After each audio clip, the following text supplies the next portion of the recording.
माता दी, स्वागत है आपका मेरे इस चैनल पर। सावन मास में आने वाली शिवरात्रि का व्रत बहुत ही महत्व है। इस व्रत को करने से व्यक्ति की सारी मनोकामनाएं पूर्ण होती है, साथ ही व्यक्ति के सुख और सौभाग्य में वृद्धि होती है। वहीं इस दिन व्रत कथा का पाठ करने से महादेव की कृपा बनी रहती है। सावन मास में आने वाली शिवरात्रि का विशेष महत्व है। शिव पुराण के अनुसार सावन मास में आने वाली शिवरात्रि का दिन भगवान शिव को प्रसन्न करने के लिए और उनकी कृपा पाने के लिए बहुत ही शुभ माना जाता है। सावन शिवरात्रि का व्रत करने से व्यक्ति की दुख और पीड़ाओं को नाश होता है। साथ ही इस दिन व्रत करने से माता पार्वती और भगवान शिव की कृपा मिलती है। सावन शिवरात्रि के दिन पुराण में वर्णित इस कथा का पाठ करने से व्रत का संपूर्ण लाभ मिलता है। ऋषि बोले कि हे सूची, आपके इन वचनों से हमें बड़ा आनंद प्राप्त हुआ है। अब उसी व्रत को हमें विस्तार पूर्वक सुनाइए। हे सूची, क्या इस व्रत को यहाँ पहले किसी ने किया है, और यदि किसी ने अज्ञान से भी किया है तो उसका श्रेष्ठ फल क्या है, यह कहिए। सूची बोले कि हे समस्त ऋषियों, इस पर मैं आप लोगों से एक निषाद के इतिहास का वर्णन करता हूँ, जो सब प्रकार के पापों का नाश करने वाला है। पूर्व समय में वन में गुरुद्रह नाम का एक पापी निषाद रहता था, जो नित्य वन में जाकर मृगों और पशुओं को मारता था तथा वहाँ वन में रहकर चोरी आदि दुष्कर्मों को किया करता था तथा बालकपन से लेकर कुछ भी शुभ कर्म नहीं किया था। जब इस प्रकार उस दुष्ट आत्मा को वन में रहते बहुत दिन हो गए, उससे कोई भी शुभ कर्म न बन पड़ा, तो एक दिन शिवरात्रि का समय प्राप्त होने पर वह अपनी गर्भिणी स्त्री एवं परिवार के लिए आहार की खोज में अपने दिनचर्या की भांति वह जंगल में शिकार के लिए निकला, लेकिन भूख प्यास से व्याकुल था। शिकारी खोजता हुआ वह बहुत दूर निकल गया। जब अंधकार हो गया तो उसने विचार किया कि रात जंगल में ही बितानी पड़ेगी। वह वन एक तालाब के किनारे एक बेल के पेड़ पर चढ़कर रात बीतने का इंतजार करने लगा। बिल वृक्ष के नीचे शिवलिंग था, जो बिलपत्रों से ढका हुआ था। शिकारी को उसका पता नहीं था। पड़ाव बनाते समय उसने जो टहनियाँ तोड़ी थी, संयोग से शिवलिंग पर गिरती चली गई। इस प्रकार दिन भर भूखे प्यासे शिकारी का व्रत भी हो गया और शिवलिंग पर बिलपत्र भी चढ़ गए। एक प्रहर रात्रि बीत जाने पर एक गर्भिणी हिरणी तालाब पर पानी पीने पहुंची। शिकारी ने धनुष पर तीर चढ़ाकर जो ही प्रतिज्ञा चढ़ाई और खींची।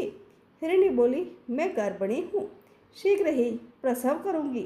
तुम एक साथ दो जीवों की हत्या करोगे तो ठीक नहीं होगा। मैं बच्चे को जन्म देकर शीघ्र ही तुम्हारे समक्ष प्रस्तुत हो जाऊंगी, तब तुम मार लेना। शिकारी ने प्रतिज्ञा ढीली कर दी और हिरनी जंगली झाड़ियों में लुप्त हो गई। प्रतिज्ञा चढ़ाने तथा ढीली करने के वक्त कुछ बिलपत्र अनायास ही टूटकर शिवलिंग पर गिर गए। इस प्रकार उसने अनजाने में ही प्रथम प्रहर का पूजन भी संपन्न हो गया। कुछ ही देर बाद एक और हिरणी उधर से निकली। शिकारी की प्रसन्नता का ठिकाना न रहा। समय पाने पर उसने धनुष पर बाण चढ़ाया। तब उसने देख हिरणी ने विनम्रतापूर्वक निवेदन किया, हे शिकारी, मैं थोड़ी देर पहले ऋतु से निवृत्त हुई हूँ, कामातुर विरहिणी हूँ, अपने प्रिय की खोज में भटक रही हूँ। मैं अपने पति से मिलकर शीघ्र ही तुम्हारे पास आ जाऊँगी। शिकारी ने उसे भी जाने दिया। 2 बार शिकारी ने खोकर उसका माथा ठनका। वह चिंता में पड़ गया। रात्रि का आखिरी पहर बीत रहा था। इस बार भी धनुष से लगकर कुछ बिलपत्र शिवलिंग पर जा गिरे तथा दूसरे पहर की पूजन भी संपन्न हो गई। तभी एक अन्य हिरणी अपने बच्चों के साथ उधर से निकली। शिकारी ने के लिए एक स्वर्णिम अवसर था। उसने धनुष पर तीर चढ़ाने में देर नहीं लगाई। वह तीर छोड़ने ही वाला था कि हिरणी बोली, हे शिकारी, मैं इन बच्चों को इनके पिता के हवाले करके लौट आऊँगी। इस समय मुझे मत मारो। शिकारी हंसा और बोला, सामने आए शिकार को छोड़ दो। मैं ऐसा मूर्ख तो नहीं हूँ। इससे पहले मैं 2 बार अपना शिकार खो चुका हूँ। मेरे बच्चे भूख प्यास से व्यग्र हो रहे होंगे। उत्तर में हिरणी ने फिर कहा, जैसे तुम्हें अपने बच्चों की ममता सता रही है, ठीक वैसे ही मुझे भी हे शिकारी, मेरा विश्वास करो, मैं इन्हें इनके पिता के पास छोड़कर तुरंत लौटूंगी, प्रतिज्ञा करती हूँ। हिरणी का दुख भरा स्वर सुनकर शिकारी ने उस पर दया आ गई। उसने उस मृगी को भी जाने दिया। शिकारी के अभाव में तथा भूख प्यास से व्याकुल शिकारी अनजाने में ही बेल वृक्ष पर बैठा बेलपत्र तोड़ तोड़ कर नीचे फेंकता जा रहा था। पौ फटकने को हुई एक हष्ट पुष्ट मृग उसी रास्ते पर आया। शिकारी ने सोच लिया कि इसका शिकार अवश्य ही करूँगा। शिकारी की तनी प्रत्यंचा देखकर मृग विनीत स्वर में बोला, हे शिकारी, यदि तुम्हें मुझे पूर्व आने वाली 3 मृगियों तथा छोटे छोटे बच्चों को मार डाला है तो मुझे भी मारने में विलम्ब न करो, ताकि मुझे उनके वियोग में एक क्षण भी दुख न सहना पड़े। मैं उन हिरनियों का पति हूँ। यदि तुमने उन्हें जीवन दान दिया है तो मुझे भी कुछ क्षण का जीवन देने की कृपा करो। मैं उनसे मिलकर तुम्हारे समक्ष उपस्थित हो जाऊंगा। मृग की बात सुनते ही शिकारी के सामने पूरी रात का घटना चक्र घूम गया। उसने सारी कथा मृग को सुना दी। तब मृग ने कहा, मेरी तीनों पत्नियां जिस प्रकार प्रतिज्ञाबद्ध होकर गई है, मेरी मृत्यु से अपने धर्म का पालन नहीं कर पाएगी। अतः जैसे तुमने उन्हें विश्वास पात्र मानकर छोड़ा है, वैसे ही मुझे भी जाने दो। मैं उन सब के साथ तुम्हारे सामने शीघ्र ही उपस्थित होता हूँ। शिकारी ने उसे भी जाने दिया। इस प्रकार प्रातः हो आई। उपवास, रात्रि जागरण तथा शिवलिंग पर बेलपत्र चढ़ने की से अनजाने में ही पर शिवरात्रि की पूजा पूर्ण हो गई। पर अनजान में ही की गई पूजन का परिणाम उसे तत्काल मिला।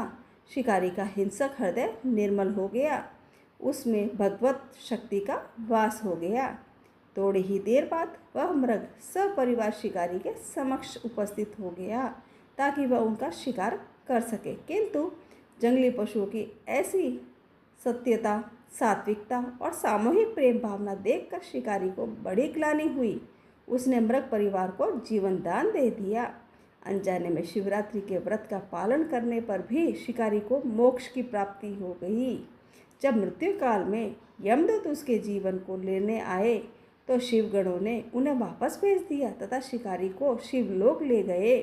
शिव जी की कृपा से ही अपने इस जन्म में राजा चित्रभानु अपने पिछले जन्म को याद रख पाए तथा महाशिवरात्रि के महत्व को जानकर उसका अगले जन्म में भी पालन कर पाए। शिकारी की कथा अनुसार महादेव तो अनजाने में किए गए व्रत का भी फल दे देते हैं, पर वास्तव में महादेव शिकारी की दया भाव से प्रसन्न हुए। अपने परिवार के कष्ट का ध्यान होते हुए भी शिकारी ने मृग परिवार को जाने दिए। ये करुणा ही वस्तुतः उस शिकारी के उन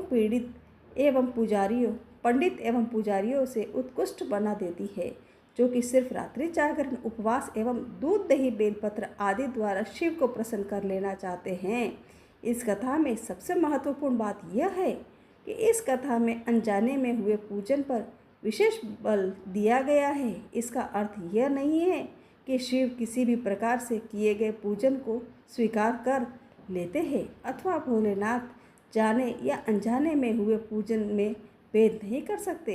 वास्तव में वह शिकारी शिव पूजन नहीं कर रहा था। इसका अर्थ यह हुआ कि वह किसी तरह से किसी फल की कामना भी नहीं कर रहा था। उसने मृग परिवार को समय एवं जीवन दान दिया, जो कि शिव पूजन के समान ही है। शिव का अर्थ ही कल्याण होता है। उन निरीह प्राणियों का कल्याण करने से के कारण ही वह शिव तत्व को जान पाया तथा उसका शिव में साक्षात्कार हुआ। परोपकार करने के लिए महाशिवरात्रि का दिवस होना भी आवश्यक नहीं है। पुराण में 4 प्रकार के शिवरात्रि पूजन का वर्णन है। मासिक शिवरात्रि, प्रथम आदि शिवरात्रि तथा महाशिवरात्रि पुराण वर्णित अंतिम शिवरात्रि है। नित्य शिवरात्रि वस्तुतः प्रत्येक रात्रि ही शिवरात्रि है। अगर हम उन परम कल्याणकारी आशुतोष भगवान में स्वयं को लीन कर देते हैं तथा कल्याण मार्ग का अनुसरण करें, वही शिवरात्रि का सच्चा व्रत है। इस प्रकार मेरी ये शिवरात्रि की कथा समाप्त हुई। कैसी लगी आपको मेरी ये कहानी? अगर आपको मेरी कहानी पसंद आई है तो आप मेरे इस वीडियो को ज़रूर लाइक करें, शेयर करें और सब्सक्राइब जरूर करें। जय माता दी, जय भोलेनाथ।